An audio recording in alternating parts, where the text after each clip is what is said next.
Shalom jemaat yang saya kasih dalam Tuhan Yesus. Selamat datang di ibadah live streaming GKI Karawaci.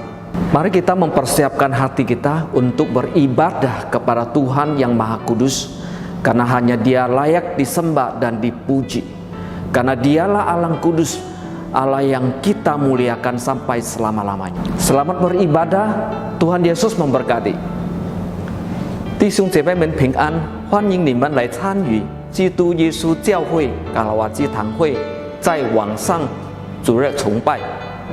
我们来预备心来敬拜他，因为他是圣洁的，是配得我们的敬拜，一切荣耀都归给他。祝大家敬拜快乐，愿上帝赐福你们。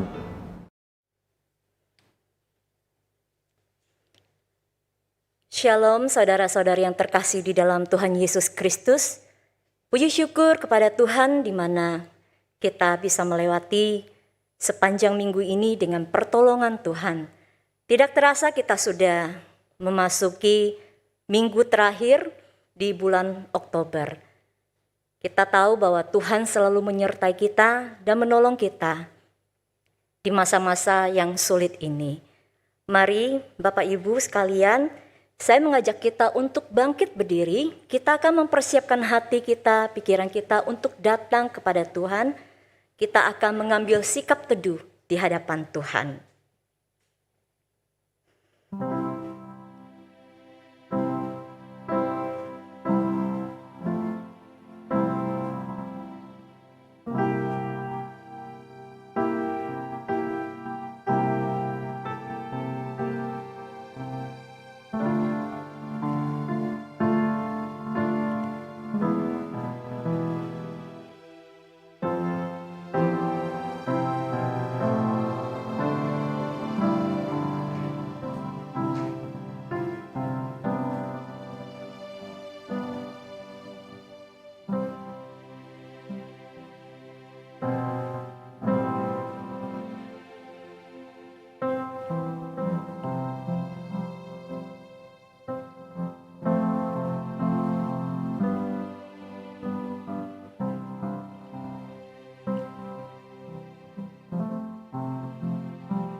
Dengarkanlah ayat panggilan ibadah yang diambil dari Mazmur nomor 29 ayat 2. Berilah kepada Tuhan kemuliaan namanya, sujudlah kepada Tuhan dengan berhiaskan kekudusan.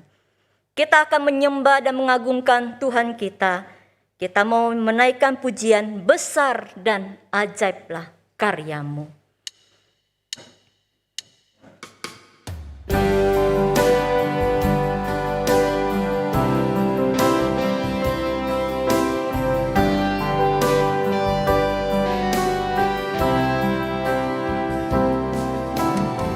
Besar dan ajaiblah karyamu, adil dan benarlah jalanmu, Raja segala bangsa yang maha kuasa, mulia namamu, layaklah segala bangsa, layaklah segala bangsa sujud kepadamu, sebab Kau Allah yang kudus, layak disembah.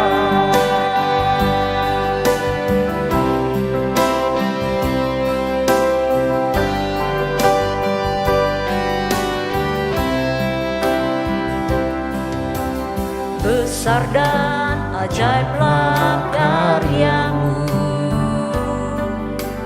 adil dan benarlah jalanmu, Raja segala bangsa yang maha kuasa, mulia namamu, layaklah segala bangsa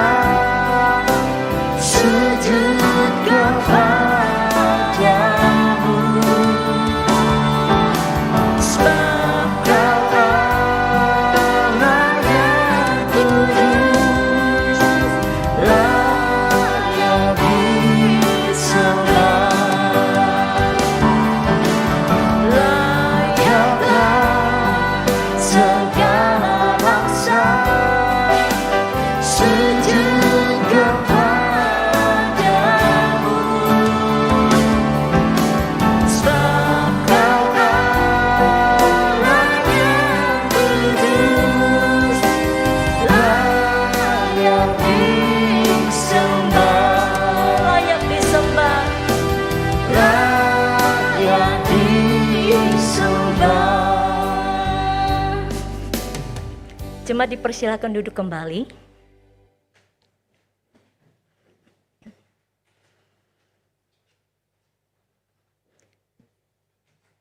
Dengarkanlah firman Tuhan yang diambil dari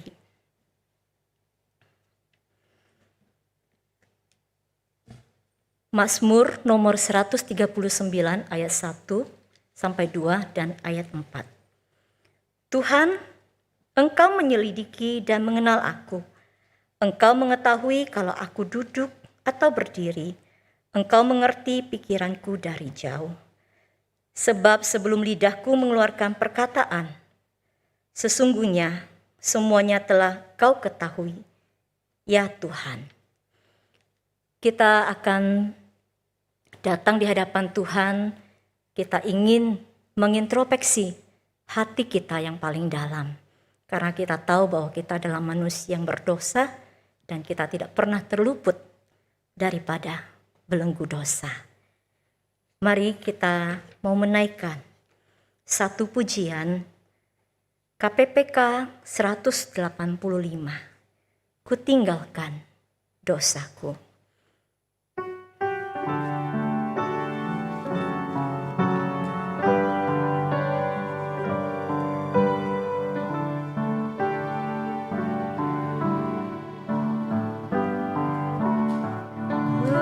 Tinggalkan dosaku pada domba kudus, menderita bagiku untuk membebaskanku.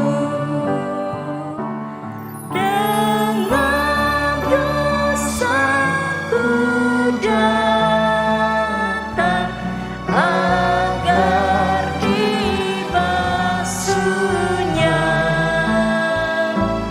membersihkan dosaku sampai seputih salju.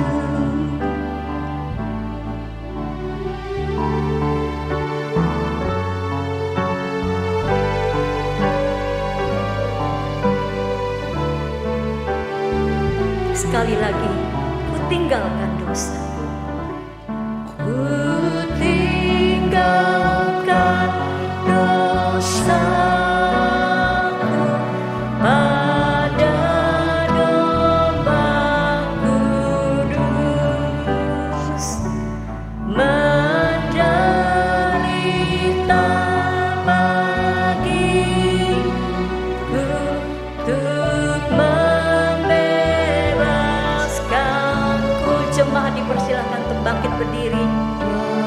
dengan dosaku datang agar dibasuhnya, membersihkan dosaku sampai seputih salju. Saudara-saudara, mari kita merendahkan hati kita. Kita menghadap Tuhan yang kudus. Dan masing-masing kita mengaku dosa, kesalahan kita di hadapan Tuhan. Untuk Tuhan menyucikan, menguduskan, dan mengampuni setiap kita. Dengan tenang, kita masing-masing berdoa di hadapan Tuhan.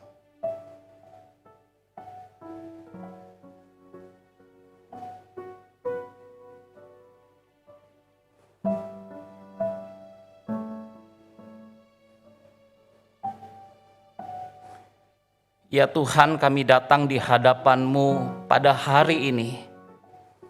Kami mengaku segala dosa dan kesalahan kami ya Tuhan. Seringkali kami tidak hidup di dalam roh, tetapi kami hidup di dalam daging ya Tuhan. Seringkali kami tidak mengikuti apa yang menjadi kehendak Tuhan di dalam hidup kami, tapi kami hidup dalam kehendak diri kami yang berdosa. Tuhan, ampunilah kami ya Tuhan pada saat ini. Kami sadar kami tidak dapat mengampuni diri kami. Hanya darah Tuhan Yesus Kristus. Hanya darah Tuhan Yesus Kristus yang sanggup menyucikan kami, menguduskan kami, memberikan pengampunan bagi kami.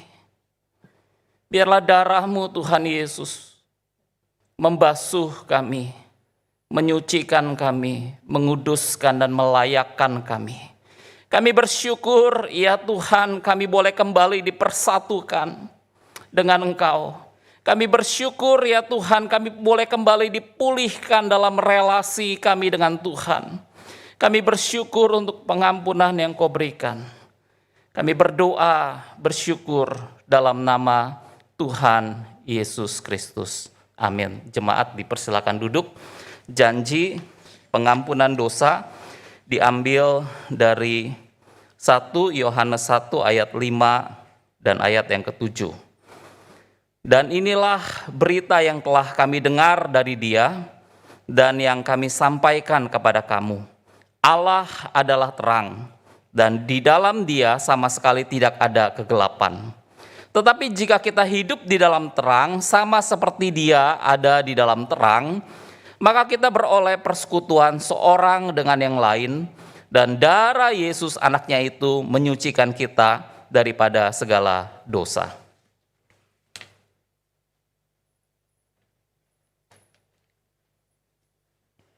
Kita akan menaikkan pujian syukur kita di KPPK 331. Kasih Tuhan selamatkanku.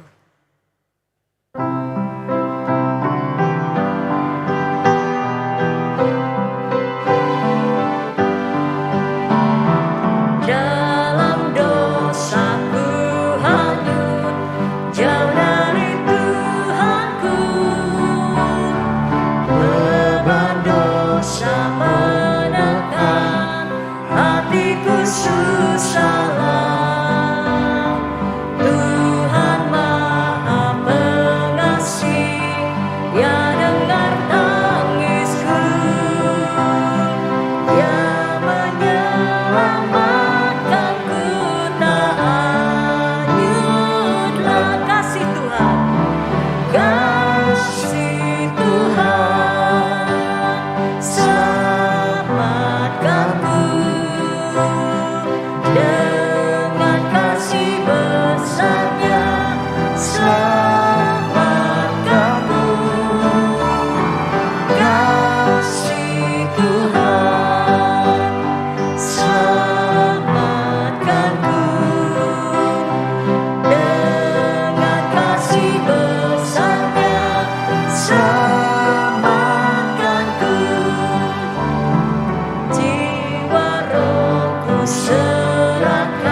Jemaat dipersilakan untuk bangkit berdiri.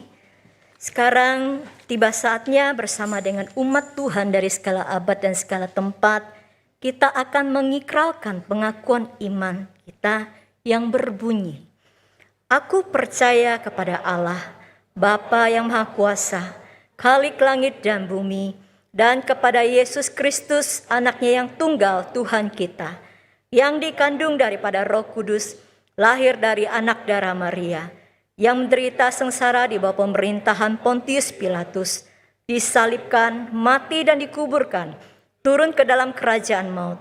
Pada hari yang ketiga, bangkit pula dari antara orang mati, naik ke surga, duduk di sebelah kanan Allah, Bapa yang Maha Kuasa.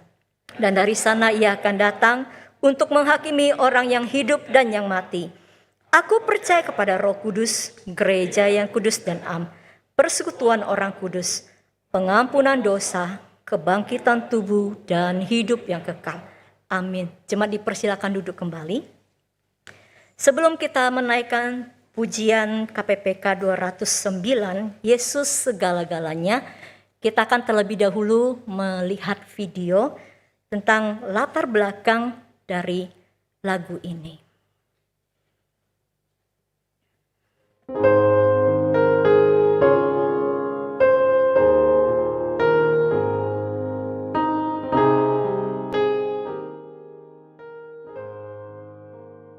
William Lamartine Thompson merupakan anak bungsu dari 7 bersaudara.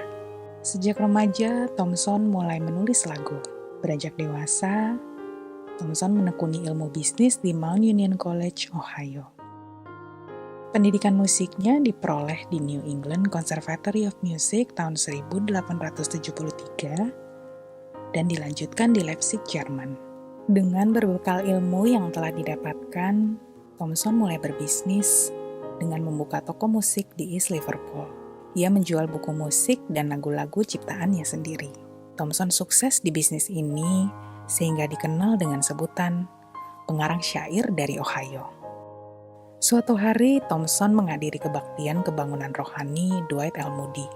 Roh Kudus menggerakkan hati Thompson untuk mendedikasikan dirinya dengan menulis dan mempublikasikan lagu-lagu rohani saja. Dia menulis Yesus segala-galanya di tahun 1904 dan menjadi cukup populer di masa itu. Karyanya menjadi berkat bagi banyak orang, khususnya bagi pekerjaan misi dan kebaktian kebangunan rohani yang dipimpin Dwight L. Moody. Namun, dalam perjalanan Thompson ke Eropa, dia jatuh sakit dan tidak lama setelah itu Tuhan memanggilnya. Tidak ada kasih yang lebih besar daripada kasih seorang yang memberikan nyawanya untuk sahabat-sahabatnya. Saudara, dalam dunia ini sangat sulit menemukan seorang sahabat yang setia dan menerima kita apa adanya. Sahabat yang selalu siap menemani kita saat sedih, kehilangan orang yang kita cintai, dikhianati, difitnah, dikecewakan, bahkan dalam keadaan paling buruk sekalipun. Adakah saudara menemukan sahabat yang setia dalam dunia ini? Temukanlah di dalam Yesus. Jadikan dia segala-galanya dalam hidupmu.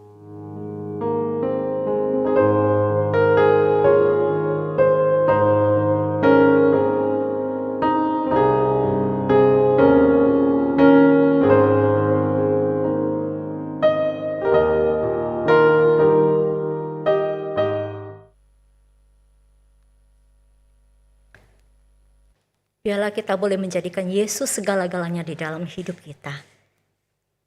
Kita akan menaikkan pujian ini dan dimedley dengan lagu Hatiku Haus Padamu.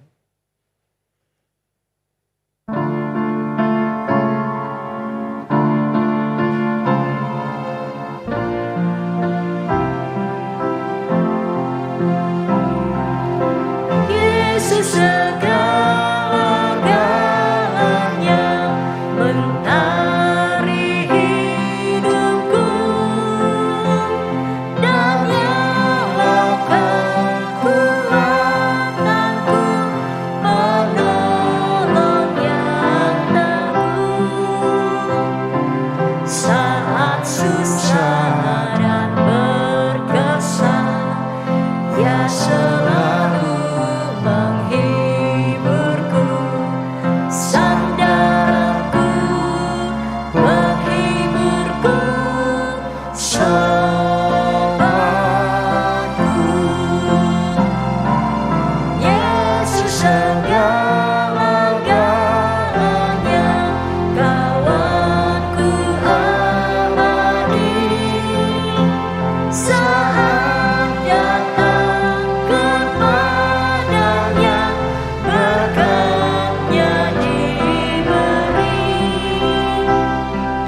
surya dan hujan berselang, hasil tanaman melimpah, ya segarkan, ya tambahkan sobatku.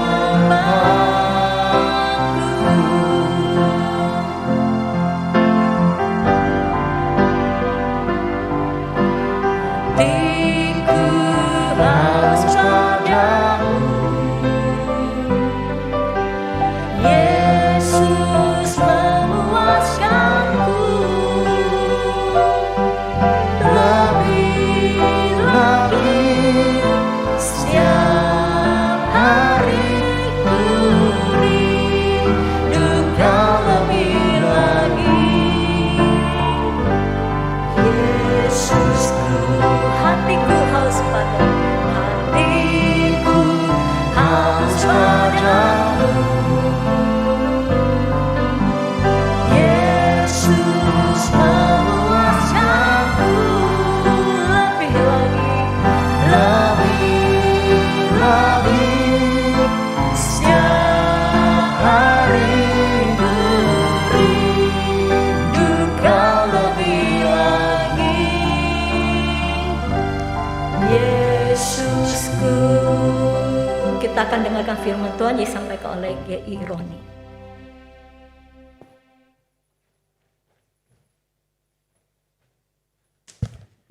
Shalom, jemaat yang kasih dalam Tuhan, mari kita berdoa.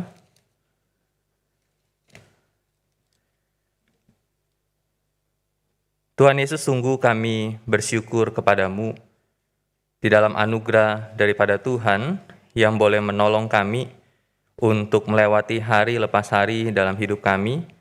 Dan pada hari ini kami boleh bersama-sama beribadah kepada Tuhan, baik kami yang ada di gedung gereja maupun kami yang ada di rumah saat ini. Terima kasih Tuhan, dalam nama Tuhan Yesus kami berdoa dan bersyukur. Amin. Terima kasih dalam Tuhan, kita bersyukur hari ini kita boleh memasuki minggu yang terakhir. Dan sepanjang bulan Oktober ini kita membahas tentang ibadah, seperti itu. Dan kita hari ini akan membahas tentang sebuah tema ibadah yang bermakna. Dan saya mengajak kita membuka di dalam Yakobus pasal pertama. Yakobus 1 ayat 19-26, tetapi di dalam perkembangan khotbah nanti kita akan baca ayat-ayat yang lain. Dan kita akan hanya baca pada saat ini di dalam ayat yang ke-26 saja. Yakobus 1 ayat yang ke-26 dikatakan di sana, jikalau ada seorang menganggap dirinya beribadah tetapi tidak mengekang lidahnya, ia menipu dirinya sendiri, maka sia-sialah ibadahnya. Jemaat kasih dalam Tuhan, kata ibadah di dalam Alkitab itu setidaknya menggunakan 3 kata seperti itu ya. Yang pertama di dalam Perjanjian Lama itu menggunakan kata seret dan kemudian abhad. 2 kata ini di dalam Perjanjian Lama seringkali menunjuk kepada sebuah relasi antara seorang hamba atau budak dengan tuan. Jadi seorang hamba atau budak itu akan melakukan sebuah ketaatan, akan melakukan sebuah perintah, dan kemudian dia akan begitu hormat kepada tuannya. Kenapa? Karena namanya juga hamba, namanya juga budak, dan dia harus dengar-dengaran akan apa yang diperintahkan oleh tuannya. Dan itu menggunakan kata seret dan abhad. Jadi kalau kita bicara tentang ibadah bangsa Israel di dalam Perjanjian Lama, itu identik dengan itu. Karena itu kalau kita lihat di dalam Perjanjian Lama, maka bangsa Israel itu ketika melakukan sebuah kesalahan, maka hukuman itu akan Tuhan berikan. Di dalam ibadah mereka harus melakukan berbagai aturan yang ada dalam ibadah. Kenapa? Karena menggunakan kata ini di dalam relasi antara tuan dengan hamba. Tetapi kemudian di dalam Perjanjian Baru menggunakan kata latreia. Latreia itu punya arti pelayanan. Jadi ketika kita bicara tentang ibadah di dalam konsep Alkitab, maka kita bicara tentang sebuah tindakan yang dilakukan oleh umat, yang dilakukan oleh setiap orang percaya di dalam hidupnya sebagai sebuah tanda ketaatan, sebagai tanda kesetiaan, dan tanda hormat di dalam seluruh hidupnya kepada Tuhan. Jadi kalau saya tanya, jemaat kapan ibadah? Maka kita akan berkata, oh iya, saya sudah ibadah setiap hari Minggu, jam setengah 8 pagi, jam 10 pagi, dan jam 5 sore. Seperti itu. Tetapi kemudian saya bertanya, setelah itu gimana? Apakah setelah jam setengah 8 dan kemudian kita pulang, jam 10 dan kita pulang, jam 5 dan kemudian kita pulang, selesai ibadah, lalu hidup yang kita jalani itu kita sebut sebagai apa? Maka Alkitab berkata bahwa seluruh hidup kita adalah ibadah kita di hadapan Tuhan. Ya, dengan kata lain, ibadah yang kita lakukan saat ini, dan kemudian setelah kita keluar dari gereja ini, atau setelah kita mengakhiri ibadah secara online yang kita lakukan, maka itu pun ibadah kita. Ya, dengan kata lain, ibadah itu adalah hidup kita seluruhnya di hadapan Tuhan. Karena itu jemaat kasih dalam Tuhan, ketika kita melihat akan hal ini, maka kita bisa memaknai akan apa yang dituliskan oleh Yakobus dalam bagian ini. Ketika kita bicara tentang surat Yakobus ini termasuk kepada surat umum. Jadi di dalam Alkitab itu secara khusus Perjanjian Baru, itu ada surat-surat umum dan kemudian surat-surat khusus. Jadi kalau surat khusus itu misalkan surat Paulus kepada jemaat Filipi, surat Paulus kepada jemaat di Tesalonika. Tetapi kita tidak bisa menggeneralisir bahwa semua daerah jajahan Romawi pasti menganiaya orang-orang percaya. Kenapa? Karena menurut ahli sejarah bahwa ada daerah-daerah Romawi pun yang tidak menganiaya jemaat Tuhan. Tetapi kebanyakan mereka mengalami aniaya. Mereka mengalami sebuah situasi di mana mereka harus meninggalkan rumah mereka. Mereka harus mulai untuk membangun kehidupan kembali. Bahkan mungkin mereka terpisah dari keluarga mereka. Mereka mengalami keterhilangan di dalam pekerjaan, keluar dari negara mereka. Dan di dalam segala situasi itu, pasti mereka akan berhadapan dengan konflik-konflik yang terjadi antara mereka dengan orang-orang di sekitar mereka. Amarah terjadi di situ. Kalau kita tanya bahwa kenapa orang Kristen pada waktu itu bisa punya amarah? Ya karena mereka manusia. Kemarahan yang terpendam mungkin terjadi pada waktu itu. Kenapa? Karena mereka manusia.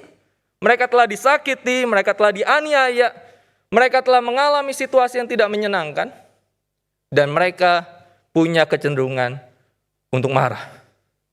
Karena itu ketika kita lihat dalam bagian ini, maka surat Yakobus itu ditulis untuk membimbing orang-orang Kristen yang sedang mengalami ketegangan di dunia di sekitar mereka. Yakobus sebagai seorang gembala jemaat pada waktu itu, maka dia tahu kondisi akan umat Tuhan. Dia tahu akan kondisi tantangan yang dihadapi oleh umat Tuhan. Dan kemudian Yakobus menuliskan surat ini. Setidaknya dua prinsip umum di dalam surat-surat umum biasanya, termasuk surat Yakobus ini. Yang pertama adalah penekanan tentang mempercayai Tuhan di dalam seluruh hidup kita. Karena itu nanti kalau kita lihat surat Yakobus, maka mempercayai Tuhan dalam seluruh hidup itu menjadi poin penting salah satunya ketika Yakobus menuliskan suratnya. Kemudian yang kedua adalah harus bekerja untuk kepentingan orang lain yang membutuhkan. Jadi bukan hanya sekedar mempercayai Tuhan, tetapi juga apa yang dilakukan oleh umat Tuhan terhadap sesama. Karena itu kalau kita lihat nanti di dalam Yakobus 1 ayat yang ke-27, di sana Yakobus menekankan tentang peduli kepada anak-anak yatim dan para janda. Jadi itu kepedulian. Anak Tuhan sekalipun menderita, anak Tuhan sekalipun bergumul, tetapi anak Tuhan tidak boleh menutup mata untuk situasi orang-orang di sekitar. Karena itu ketika kita lihat dalam bagian ini, di dalam ayat yang ke-26 secara khususnya ketika kita bicara tentang ibadah, dikatakan di sana jikalau ada seorang menganggap dirinya beribadah, tetapi tidak mengekang lidahnya, ia menipu dirinya sendiri, maka sia-sialah ibadahnya. Kata ibadah di sini menggunakan atau bisa menunjuk kepada religius. Jadi ketika Yakobus berkata jikalau ada seorang menganggap dirinya adalah orang yang religius, orang yang punya kerohanian yang baik, orang yang dekat dengan Tuhan, tetapi Yakobus berkata, tetapi kalau kamu tidak bisa mengekang lidahmu, kamu tidak bisa mengeksternalkan, menunjukkan di dalam kehidupanmu, dengan kau mengekang perkataan yang kau katakan kepada sesamamu, maka Yakobus berkata, semua hal spiritual yang kau lakukan, semua hal spiritual yang kau katakan, semua hal spiritual yang kau tunjukkan, Yakobus berkata, semuanya sia-sia. Menarik ya, ketika dikatakan bahwa ini hal rohani, kemudian Yakobus kaitkan dengan hal yang jasmani, hal yang spiritual, kemudian Yakobus tunjukkan dengan hal keseharian, yaitu masalah lidah, masalah perkataan. Seringkali orang berkata, apa sih hubungannya antara hal yang rohani dengan apa yang dikatakan, apa yang diomongkan? Tetapi Yakobus berkata, itu ada hubungan, itu ada keterkaitan.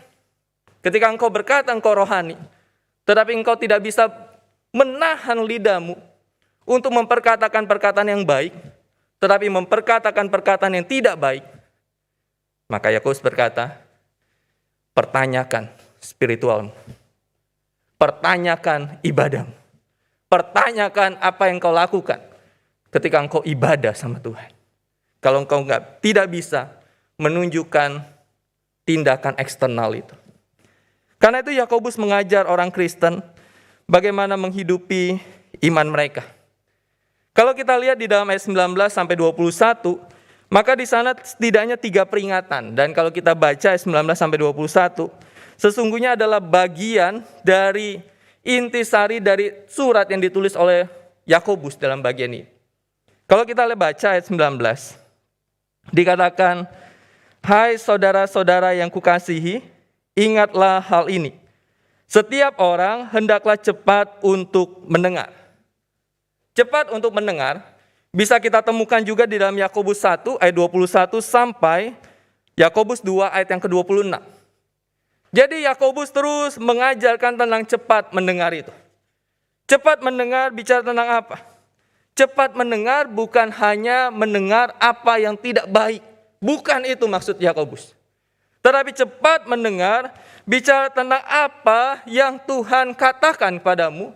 Memperhatikan apa yang Tuhan katakan kepadamu di dalam firman-Nya. Ketika kita baca bagian ini, maka kita harus membawa pemikiran kita kepada masa lalu ketika kondisi jemaat mula-mula. Jemaat mula-mula itu belum ada Alkitab, jemaat yang kasih dalam Tuhan. Mereka belum ada kitab, gulungan kitab yang tertulis dan kemudian disebarkan dan mereka pegang satu-satu seperti sekarang. Kita punya Alkitab. Mereka bagaimana bisa tahu firman Tuhan? Adalah firman itu diestafetkan. Firman Tuhan itu ketika mereka berjumpa dengan sesama orang percaya. Dan kemudian orang percaya, para rasul, mereka menyampaikan firman Tuhan. Dan kemudian apa yang dilakukan oleh jemaat? Mereka dengar dengan teliti. Mereka hafal di sana. Mereka merenungkan firman Tuhan di situ. Supaya apa? Supaya nanti mereka akan mengestafetkan lagi firman Tuhan. Jadi ketika kita baca ayat 19 ini, kita jangan jatuh kepada pemikiran bahwa, oh sekedar dengar. Enggak. Tetapi dengar yang dimaksud oleh Yakobus adalah mendengar apa yang Tuhan ajarkan untuk hidupmu di hadapan Tuhan. Dan untuk hidupmu di dalam keseharian. Mereka harus mendengar. Mereka harus menghafal dan kemudian mereka harus merenungkan apa yang telah didengar. Kita itu hidup di zaman sekarang itu serba enak sebenarnya. Kalau ditanya Alkitab kita itu di rumah mungkin lebih dari 1. Di handphone kita itu mungkin ada aplikasi Alkitab. Kondisi kita sekarang tidak lepas dari peristiwa reformasi. Reformasi mana ya? 98? Enggak. Bukan reformasi Indonesia yang mahasiswanya demo berhari-hari di gedung DPR. Tetapi reformasi yang dilakukan oleh Martin Luther. Reformasi sebelum masa reformasi, maka yang bisa memegang dan mengetahui dan membaca firman hanya para tokoh-tokoh agama Katolik waktu itu. Katolik Roma. Tetapi kemudian setelah peristiwa reformasi, setelah mesin cetak itu sudah ditemukan, maka orang-orang Kristen bisa mendapatkan Alkitab. Pertanyaannya sekarang, bukan hanya kita dapat Alkitab, tapi Alkitab itu begitu dekat sama kita. Di handphone kita, di tangan kita, dimanapun kita bisa temukan Alkitab. Tetapi pertanyaannya adalah, seberapa kita cepat untuk mendengar? Seberapa kita cepat untuk mendengar, menghafal, merenungkan, dan menghidupi firman Tuhan itu? Teknologi modern itu seringkali membuat kita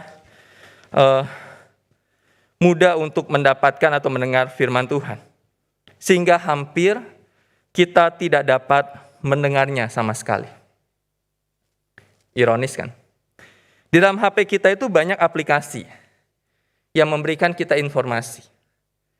Kalau saya ajak kita memikirkan handphone yang kita punya sekarang, ada aplikasi apa aja? Musik di situ ada, pesan ada di situ, pesan ada WA, ada Line, ada macam-macam, saudara. Kemudian sosial media ada di situ, aplikasi Alkitab ada di situ. Dan kita disibukkan dengan 24 jam dalam sehari kita bisa dapatkan informasi, 7 hari seminggu kita bisa dapatkan informasi, 365 hari dalam setahun kita bisa dapatkan informasi, apapun. Tetapi pertanyaannya adalah, apakah kita tetap cepat mendengar firman Tuhan? Kenyataannya, kita secara fisik dapat mendengar firman-Nya dengan telinga kita, tetapi tidak benar-benar mendengarnya di dalam hati kita. Yang kedua, di dalam bagian ini dikatakan lambat berkata-kata. Ayat yang ke-19, tetapi lambat untuk berkata-kata. Kecenderungan kita, kalau cepat mendengar, harusnya lambat berkata-kata. Nggak mungkin tuh cepat mendengar, cepat berkata-kata. Itu mustahil. Tetapi kalau kita lambat mendengar, kita harusnya cepat berkata-kata. Di dalam bagian ini, Yakobus mengajarkan di tengah-tengah situasi jemaat waktu itu yang penuh dengan amarah, situasi yang tidak menyenangkan, yang bisa membuat mereka meletuskan sesuatu di dalam perkataan. Tetapi Yakobus berkata, tenang. Ketika engkau sudah mendengar firman Tuhan, engkau harus memilah apa yang engkau katakan itu. Sehingga engkau harus lambat di dalam berkata-kata. Cepat mendengar dan lambat berbicara harus benar-benar dipahami di dalam dua sisi mata uang yang saling keterkaitan. Ketika kita cepat mendengar firman, harusnya kita lambat berkata-kata. Saya selalu berkata bahwa kita itu seringkali ngomong tanpa mikir. Ngomong dulu, lontarkan dulu, kemudian kita baru mikir, saya ngomong apa ya? Sehingga kata-kata yang sudah seperti mengangkat tong sampah itu dan melemparkan sampah-sampah kepada sesama. Kemudian kita baru mikir, kayaknya salah nih, apa yang saya katakan? Udah terlontar dulu. Sehingga Yakobus berkata, ayo yuk, lambat berkata-kata yuk. Saring dulu apa yang dikatakan. Kemudian Yakobus berkata, yang ketiga lambat untuk marah. Lambat untuk marah. Yakobus tidak katakan tidak boleh marah. Apa yang dikatakan oleh Yakobus ini relevan sebenarnya. Bahwa Yakobus itu tidak menentang bahwa orang Kristen bisa marah. Karena marah itu emosi yang Tuhan kasih. Tuhan Yesus saja pernah marah seperti itu. Marah adalah emosi yang Tuhan kasih. Tetapi kata kemarahan mengacu kepada sesuatu yang mendalam. Gambaran Yakobus itu seperti sebuah gunung Merapi. Kalau tidak dikendalikan, ketika dia meletus, dia bisa melemparkan lavanya dan merusak sekitarnya. Itulah kemarahan. Bagi Yakobus, kemarahan adalah emosi yang harusnya bisa kita kendalikan. Dan di dalam kemarahan itu, maka kita belajar. Jemaat Tuhan waktu itu belajar bagaimana mereka harus mengendalikan itu. Bagaimana mereka harus kendalikan? Aristoteles pernah ngomong seperti ini. Marah kepada orang yang tepat, pada tingkat yang tepat, dan pada waktu yang tepat, dan dengan objek yang tepat, dan dengan cara yang benar, itu tidak mudah. Dan tidak semua orang bisa melakukannya.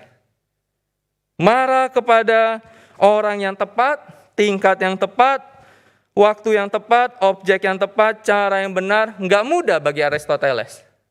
Dan dia berkata, tidak semua orang bisa melakukannya. Ketika saya memikirkan perkataan Aristoteles ini, dengan kata Aristoteles berkata gini, sebelum kamu marah, kau mikir dulu. Ketika kamu lemparkan kemarahan itu, bisa jadi bukan pada orang yang tepat. Bisa jadi bukan kepada orang yang di dalam waktu yang tepat. Sehingga bukan menyelesaikan masalah, tetapi menambah masalah. Di dalam pepatah China, berkata seperti ini. Jangan pernah menulis surat saat Anda marah. Zaman sekarang ya, zaman media sosial di mana orang bisa memasang status apapun, meresponi apapun, terkadang disebut sebagai bukan mulutmu harimaumu, tetapi jempolmu mencelakakanmu. Ada status apa? Diresponi seperti apa? Ditanggapi seperti apa? Dan akhirnya kena pelanggaran ITE. Seringkali kita tidak bisa menguasai kemarahan itu. Thomas Jefferson berkata, ketika marah, hitung sampai 10. Ketika sangat marah, hitung sampai 100. Dan kata lain, Thomas Jefferson berkata, udahlah, ketika mau marah, mikir lagi, baru engkau marah. Ayat 21 dikatakan bagaimana kondisi apa yang harus dilakukan di dalam situasi itu. Tetapi hendaklah kau menjadi pelaku firman dan bukan hanya pendengar saja. Jika tidak demikian, ayat yang 21, sebab itu buanglah segala sesuatu yang kotor dan kejahatan yang begitu banyak itu, dan terimalah dengan lemah lembut firman yang tertanam di dalam hatimu, yang berkuasa menyelamatkan jiwamu. Yakobus jelas, di tengah-tengah segala amarah, di tengah-tengah kesulitan untuk mendengar, di tengah-tengah ingin cepat-cepat berkata-kata, yang akhirnya tidak menunjukkan spiritual, ritualitas, menunjukkan religiusmu, maka Yakobus berkata, ayo buang segala yang kotor. Ketika engkau buang segala yang kotor dan jahat itu, dan kau terima dengan lemah lembut firman. Kata lemah lembut di sini menunjukkan tentang kelembutan, kerendahan hati, pertimbangan demi pertimbangan yang dilandaskan kepada firman Tuhan. Karena itu gambaran Yakobus di dalam bagian ini tentang firman Tuhan setidaknya 3. Yang pertama gambarnya adalah seperti benih di dalam ayat yang ke-21. Benih yang tertanam di dalam hati. Kalau kita bicara tentang benih, kita ingat tentang perumpamaan benih yang jatuh ke tanah yang bersemak duri, ke jalanan, ke tanah yang berbatu, dan ke tanah yang subur.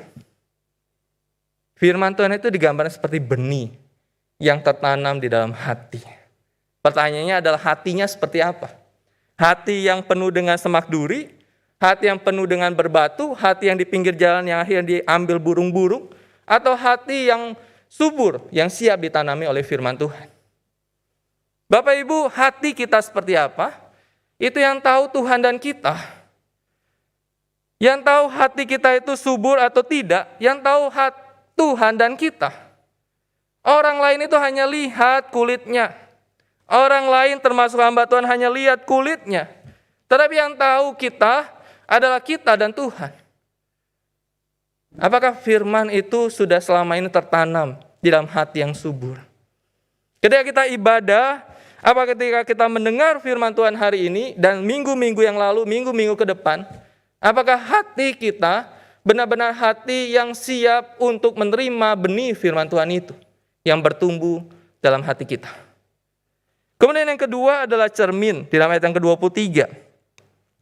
Sebab jika seorang hanya melihat firman saja, mendengar firman saja, dan tidak melakukannya, ia adalah seumpama seorang yang sedang mengamat-ngamati mukanya yang sebenarnya di depan cermin. Cermin pada waktu itu Bukan cermin seperti sekarang yang gampang dibeli, yang harganya tidak relatif mahal, tetapi waktu itu cerminnya terbuat dari tembaga dan relatif mahal. Dan cermin fungsinya sama, baik cermin yang mencerminkan fisik, ataupun dikatakan firman Tuhan itu seperti cermin yang mencerminkan keadaan batin kita, spiritualitas kita, manusia rohani kita. Makanya sama. Cermin itu menunjukkan bagaimana sifat asli dari kehidupan manusia rohani kita. Makanya kalau di dalam bagian ini, Yakobus gunakan kata gini. Dia menggunakan kata parakop, yaitu melihat dengan seksama, memeriksa dengan cermat. Jadi ketika kita baca firman, kita refleksikan itu dalam hidup kita, dan kemudian kita melihat apakah ada yang salah dalam hidup saya. Dan firman itu akan menunjukkan itu, dan firman itu mengajar kita untuk ayo ubah hidupmu. Banyak kali orang Kristen itu senang untuk dengar. Dengar apapun, dengar firman, dengar pengkhotbah yang bagus. Tetapi pertanyaan adalah, seberapa kita memperbaiki diri kita?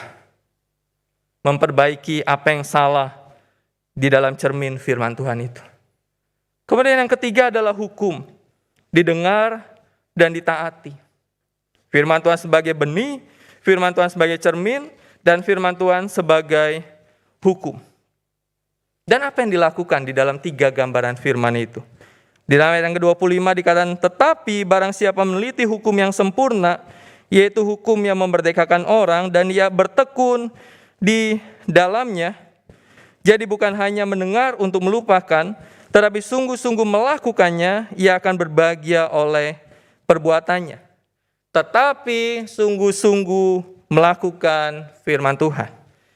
Kalimat ini menggunakan kata present imperatif, yang terus-menerus melakukan firman. Ayat ini benar-benar merupakan pesan utama dari seluruh kitab atau di dalam seluruh surat Yakobus, bahwa kekristenan adalah keputusan untuk hubungan iman dengan Kristus yang mengantarkan gaya hidup seperti Kristus. Kita seringkali berkata, aku ingin hidup serupa dengan Kristus.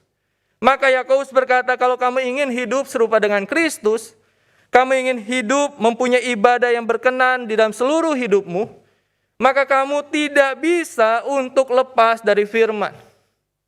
Untuk menerapkan firman itu dalam hidupmu. Seorang yang bernama A.W. Tozer pernah berkata seperti ini. Ada kejahatan yang berpengaruh terhadap agama Kristen. Lebih merusak daripada gabungan komunisme, Romanisme, dan liberalisme. Ini adalah perbedaan mencolok antara teologi dan praktik orang yang mengaku Kristen. Begitu lebarnya jurang pemisah antara teori dan praktik, sehingga orang asing berkata, tidak ada hubungan apapun di antara keduanya, teori dan praktik, teologi dan penerapan. Orang Kristen yang mendengar pesan di minggu pagi, Tozer berkata, dan perilaku minggu sore seakan-akan 2 agama yang berbeda dan bertentangan. Terlalu banyak orang Kristen yang ingin menikmati sensasi kebenaran, tetapi tidak mau menjalankan kebenaran. Terlalu banyak orang Kristen yang menikmati khotbah yang bagus. Terlalu banyak orang Kristen yang menikmati tulisan teologi yang bagus, tetapi tidak mau menjalankan apa yang mereka dengar. Kita terlalu penuh dengan kebanjiran informasi, termasuk informasi teologi. Tetapi seberapa kita menjalankan kebenaran itu di dalam hidup kita? Yakobus terus menekankan itu. Tozer berkata tentang penekanan itu. Jangan sampai orang berkata bahwa kekristenan itu agama yang aneh. Orang Kristen senang dengar firman, tapi tidak mau melakukan firman.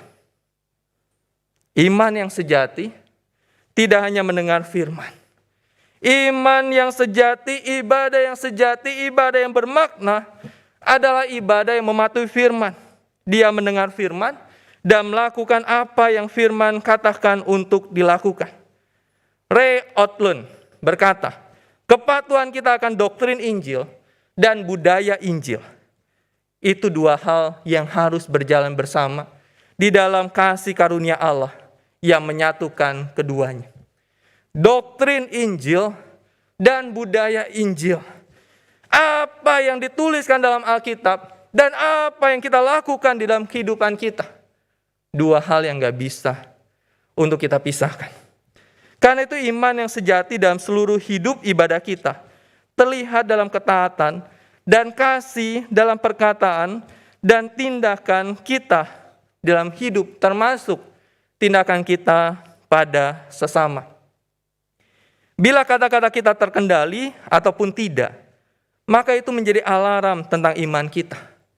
Karena lidah kita benar-benar mengungkapkan apa yang terjadi di dalam hati kita. Karena itu jemaat yang kasih dalam Tuhan, ibadah yang bermakna. Ketika saya tutup tentang bulan ibadah bulan ini, karena ini minggu terakhir, bulan depan ada topik fokus yang lain, maka saya berkata ibadah yang bermakna adalah ketika kita cepat mendengar firman, menggumulkan firman, menjadikan firman itu benih di dalam hidup kita, menjadi cermin yang mengkoreksi kita, menjadi hukum yang kita taati, maka firman yang sama harus menjadi kehidupan kita. Karena ibadah bukan hanya 1,5 jam, tetapi ibadah seluruh hidup kita yang telah diselamatkan oleh Tuhan. Dan seluruh hidup ini yang kita bawa dan persembahkan hari lepas hari kepada Tuhan. Jadi kalau ditanya, sudah ibadah? Jangan jawab lagi, sudah, ketika datang gereja, ketika buka YouTube. Tetapi jalani itu sepanjang hidup kita.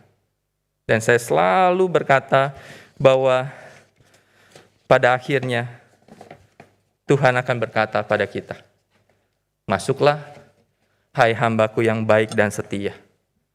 Karena kita sudah menjalani hidup yang bermakna di dalam ibadah kita, melalui diri kita yang takut akan Tuhan. Kita berdoa.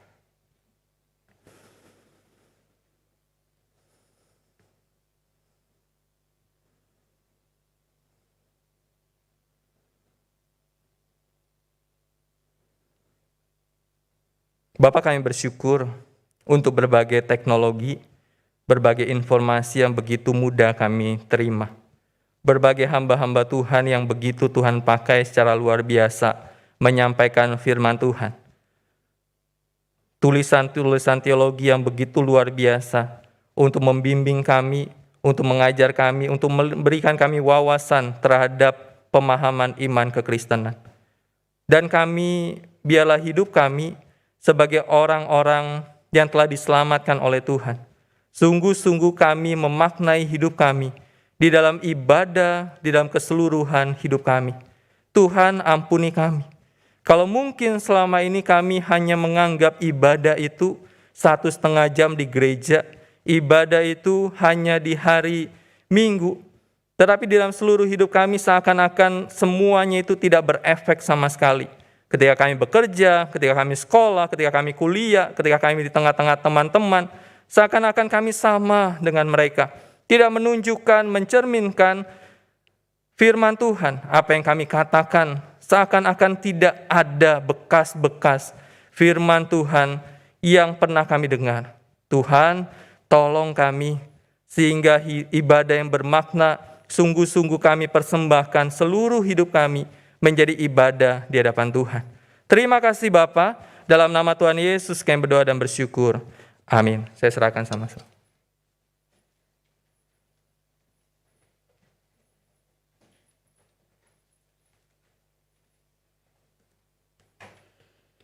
Bersyukur untuk firman Tuhan yang sudah kita dengar, biarlah firman itu boleh menjadi berkat buat kita semua. Sekarang kita akan memberikan persembahan sebagai tanda ucapan syukur kita kepada Tuhan untuk berkat yang sudah kita terima. Persembahan dapat dilakukan dengan cara scan barcode sebelum kebaktian dimulai atau saat kolekte. Dan untuk yang ingin memberikan persembahan secara tunai, nanti setelah selesai ibadah bisa dimasukkan ke tempat yang sudah disediakan di depan. Dan persembahan juga bisa ditransfer ke rekening BCA atas nama Gereja Kristus Yesus dengan nomor 001-305-2422. Kita akan menaikkan satu pujian, Sungguh Ku Bangga Bapa.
Mari kita masuk di dalam doa.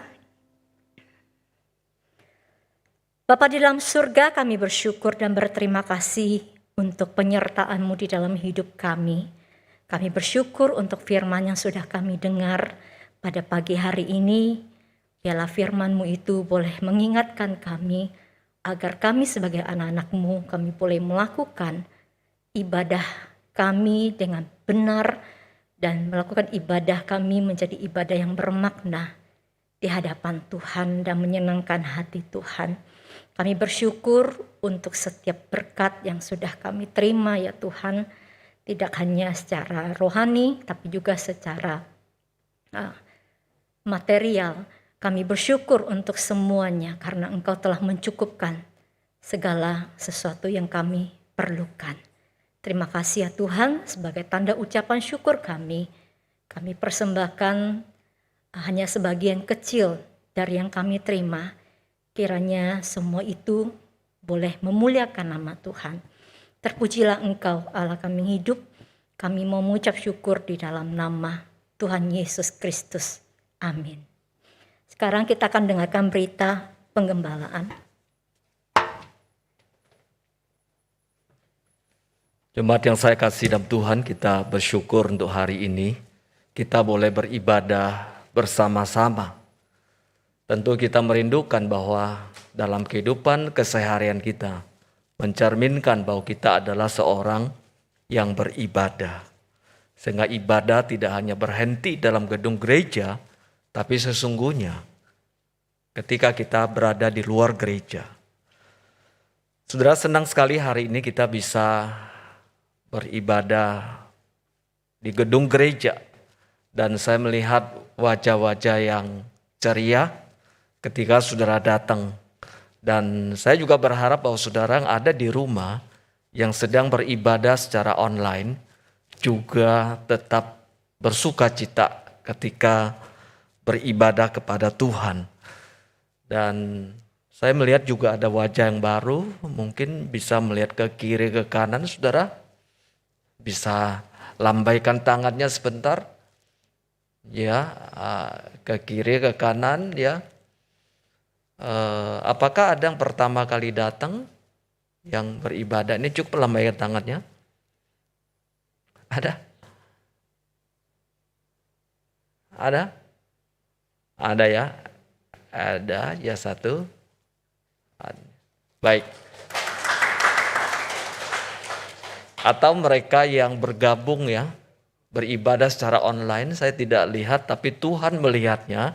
Saya juga menyambut bersama-sama untuk beribadah di Gereja Kristus Yesus Karawaci. Biarlah dalam ibadah ini saudara mencerminkan bahwa kita adalah orang yang sungguh merindukan Tuhan.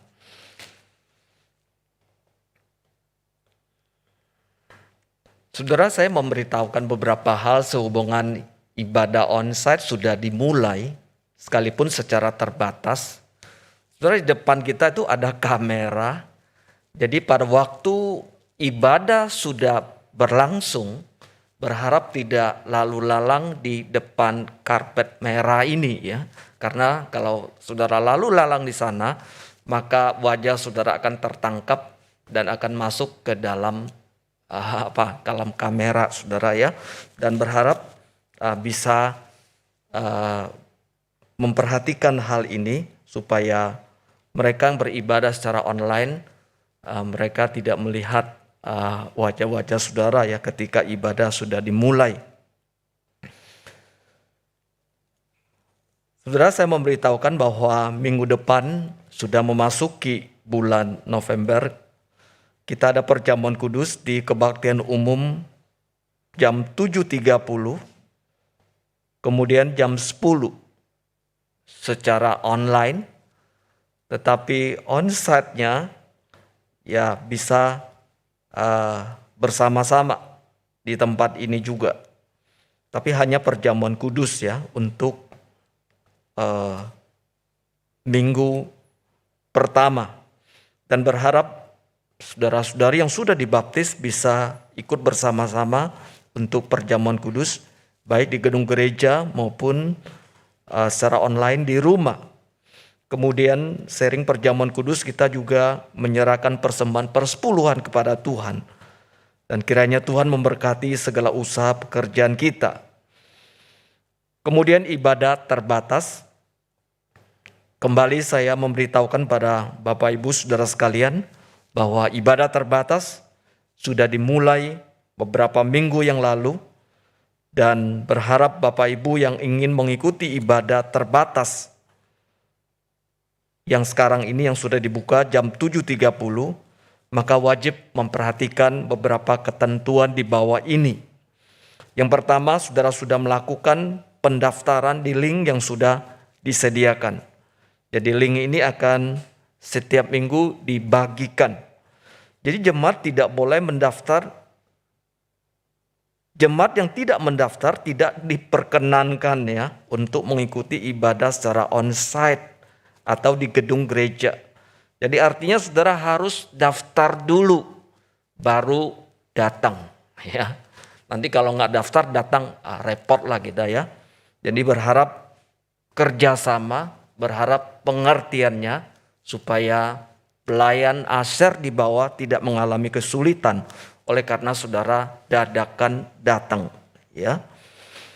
Kemudian yang kedua saudara, sehubungan dengan ibadah onsite ini, bagi saudara yang tidak bisa daftar dia, karena kali ini ada beberapa yang tidak mau daftar tapi sudah penuh, kami minta maaf karena tim ibadah belum membukanya dan berharap saudara bisa ibadah online dulu sambil menunggu nanti akan dibuka kuotanya lebih banyak untuk bisa saudara datang di tempat ini.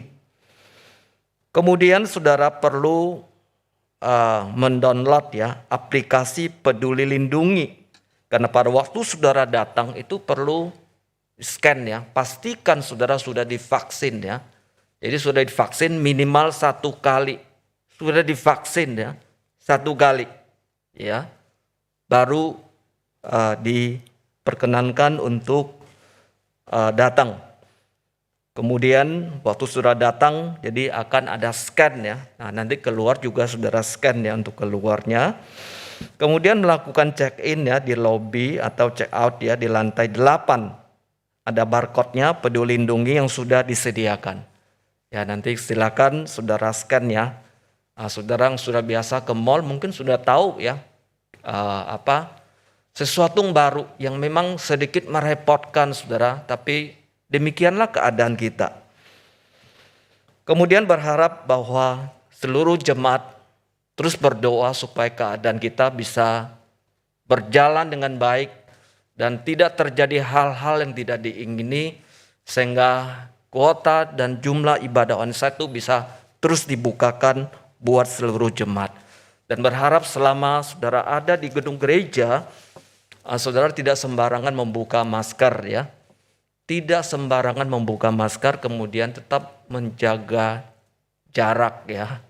Jadi tidak bersalaman dulu ya. Say hello dulu tidak apa-apa, tapi tidak bersalaman satu dengan yang lainnya. Kemudian khusus untuk pendaftaran onsite ya.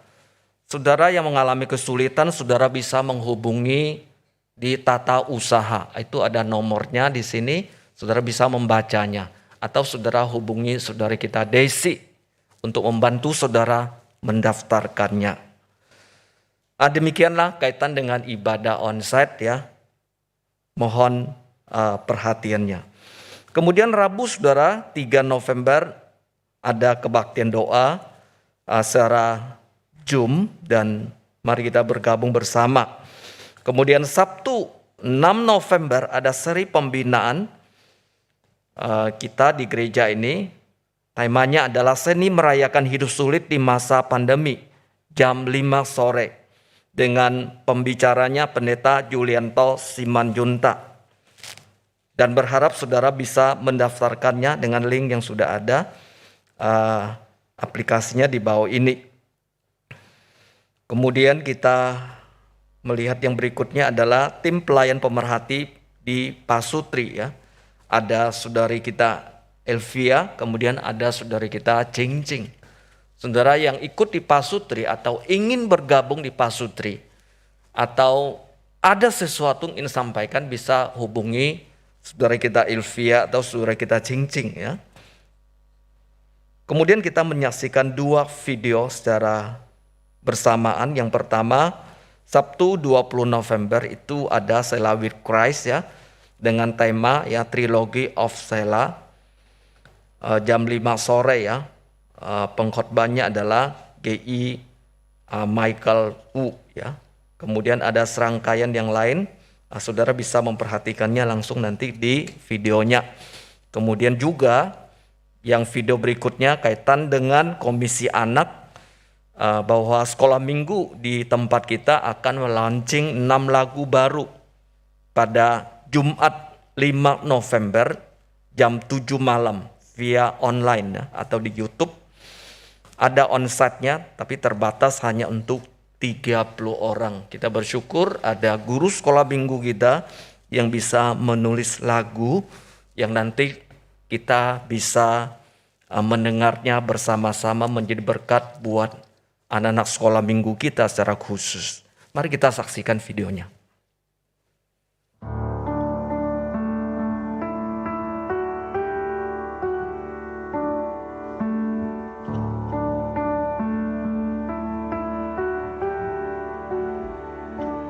In the darkness we were waiting, without hope, without light, till from heaven you came running.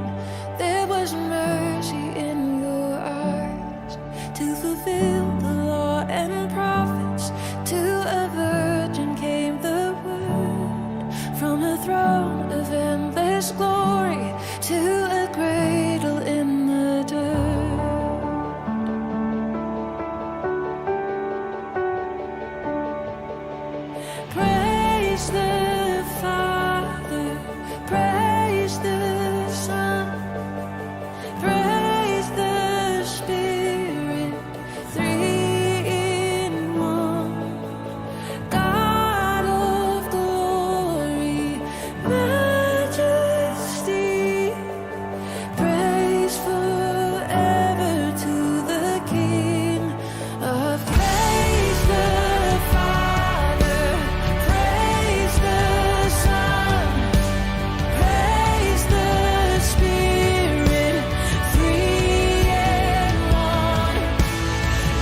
adik-adik semua. Bersyukur kepada Tuhan karena Komisi Sekolah Minggu GKI Karawaci akan launching 6 lagu baru untuk sekolah minggu. Tema utama lagu ini adalah Aku Anakmu. Acara ini dilakukan secara onsite dengan peserta maksimal 30 orang. Dan adik-adik juga bisa mengikutinya via live streaming di YouTube GKI. Wow, apa ya acaranya? Jumat tanggal 5 November pukul 7 malam. Oke, sampai jumpa. Bye-bye. Bye-bye. Iya. Saudara, secara khusus untuk saya, bagi saudara adalah anak muda, kami sangat mengundang untuk saudara bisa mendaftar secara online untuk bisa mengikuti acara tersebut. Dan saya mengundang kita berdiri, kita akan mengakhiri kebaktian pada hari ini. Kembalilah ke dalam kehidupan sebagai seorang murid Kristus, taatilah firman dan bersaksilah bagi Tuhan. Kuatkanlah yang lemah dan bantulah yang kekurangan. Kasihlah dan layani Tuhan dengan segenap hatimu. 回到你身为基督门徒的生活中，遵从主道，为主做见证，兼顾软弱的，帮助缺乏的，全心全意爱主，侍奉主。六首了给。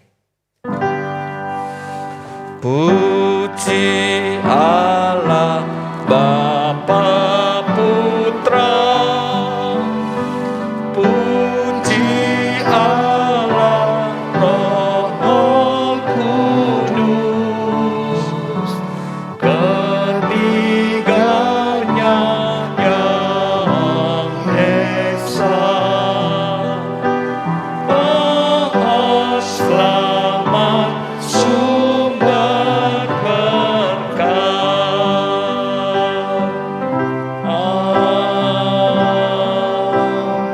Amin. Jemaat yang saya kasih dalam Tuhan, mari arahkan hatimu dan terimalah berkat Tuhan. Tuhan memberkati engkau dan melindungi engkau. Tuhan menyinari engkau dengan wajah-Nya dan memberi engkau kasih karunia. Tuhan mengendapkan wajah-Nya kepadamu dan memberi engkau damai sejahtera. Mulai saat ini bahkan sampai selama-lamanya.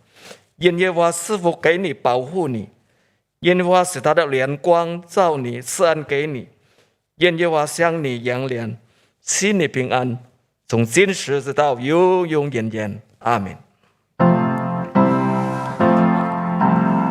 阿门。